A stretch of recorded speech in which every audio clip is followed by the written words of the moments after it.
आप सभी मित्र बंधुओं को मेरा सादर प्रणाम। मैं पंडित कैलाश शास्त्री एक बार फिर से आप सबका अपने YouTube चैनल ज्ञान सिंधु में हार्दिक स्वागत करता हूं। आज की इस वीडियो में हम आपको कुछ ऐसे नियम, कुछ ऐसे उपाय बताने जा रहे हैं जिन्हें आप अपने घर बैठ कर के आराम से नित्य नैमित्तिक क्रियाओं के साथ में प्रतिदिन प्रातःकाल कर सकते हैं, जिनसे आपको अत्यधिक लाभ प्राप्त होंगे।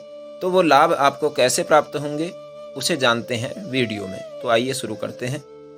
आप प्रातःकाल स्नान करके नित्य कर्मों को करने के बाद में गौ माता के निमित्त जो भी आप भोजन बनाएं, सात्विक भोजन, उसे गोग्रास के रूप में निकाल करके गौ माता को खिला सकते हैं। ऐसा करने से यदि कोई भी पितृ संबंधी बाधा आपके घर में है तो वह पितृ संबंधी बाधा निश्चित रूप से दूर होती है। यदि आपके घर में कुत्ता है या आपके आस पड़ोस में कहीं भी कुत्ता मिल जाता है तो आप उसको प्रातःकाल रोटी में घी लगा करके खिला सकते हैं। ऐसा करने से आपके जन्म कुंडली में राहु केतु जनित जो बाधाएं हैं वह दूर होती हैं। और इसके साथ ही आपको यदि डर लगता है तो डर भी मन का दूर होता है।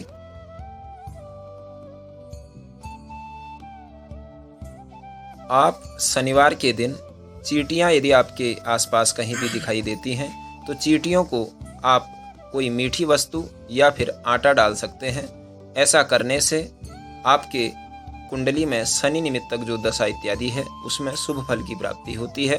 साथ में दरिद्रता का निवारण भी इससे होता है।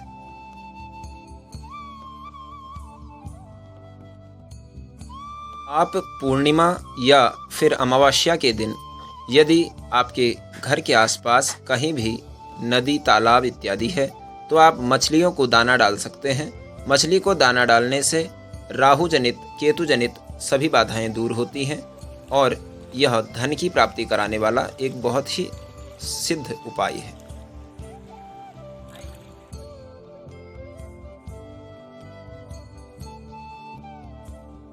एक और साधारण सा उपाय है लेकिन थोड़ा कठिन है, क्योंकि यह उपाय सांप से संबंधित है।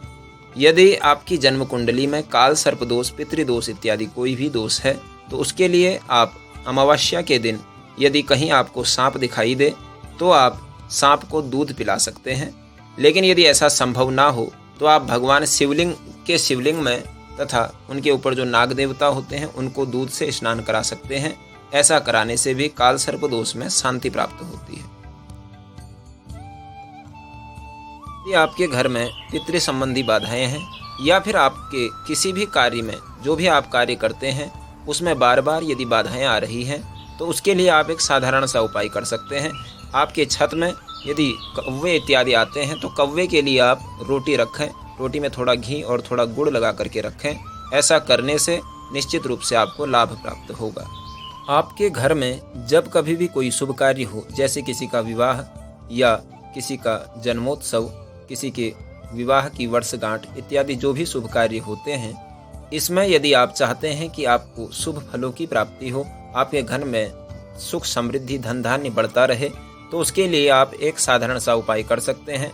यदि कोई बटुक ब्रह्मचारी लोग, ब्राह्मण या फिर कोई भी जरूरतमंद जिसको भूख लगी हो, ऐसे किसी भी भूखे व्यक्ति को आप यदि भोजन उस दिन कराते हैं तो इसका एक विशेष लाभ प्राप्त होता है। इससे धन धान्य सुख समृद्धि की वृद्धि होती है।